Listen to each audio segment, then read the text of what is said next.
In the ultimate showdown of shapeshifters, who would emerge victorious? From the dark corners of Marvel Comics, we have Carnage, the crimson-clad agent of chaos, a fusion of a psychopathic serial killer and an alien symbiote. And from the grim streets of Gotham in the DC universe, the tragic actor-turned-monster, Clayface, a being of living mud who can become anyone or anything. Both can regenerate. Both can form deadly weapons from their bodies. And both are relentless. Let's break down this monstrous matchup and declare a definitive winner. First, let's analyze Carnage. The symbiote grants its host, Cletus Kasady, incredible superhuman strength, speed, and durability, far surpassing Spider-Man and Venom. His primary power is shapeshifting. He can morph his limbs into a terrifying arsenal of blades, axes, and tendrils. His regenerative ability is off the charts, allowing him to heal from grievous wounds in seconds. Unlike Venom, the bond with Kasady is so perfect that Carnage is a single unified entity of pure murderous intent. He can even project parts of the symbiote as projectiles.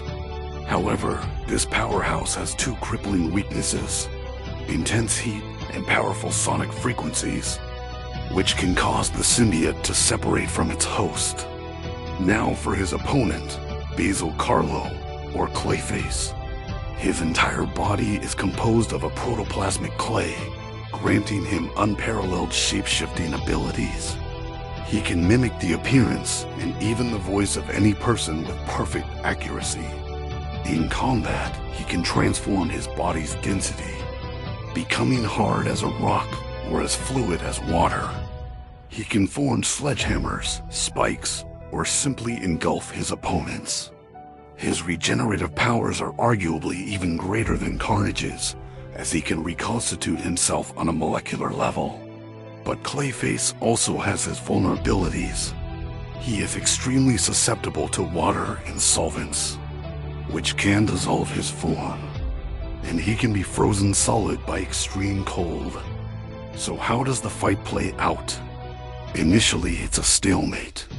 Carnage's ferocious, high-speed attacks with his symbiote blades would pass through Clayface, who would simply reform.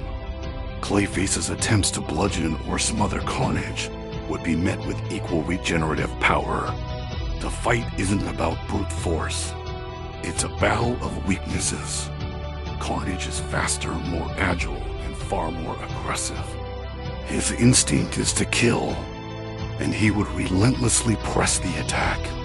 Clayface is more of a survivor. The key is the environment. If the battle takes place in an area with fire hydrants, chemical plants, or cryotanks, Clayface is at a severe disadvantage. Carnage's speed gives him the edge in finding and exploiting these weaknesses first. While Clayface could theoretically win by completely enveloping Carnage and suffocating the host, Cletus Kasady, he'd have to withstand the symbiote's internal attacks long enough to do so.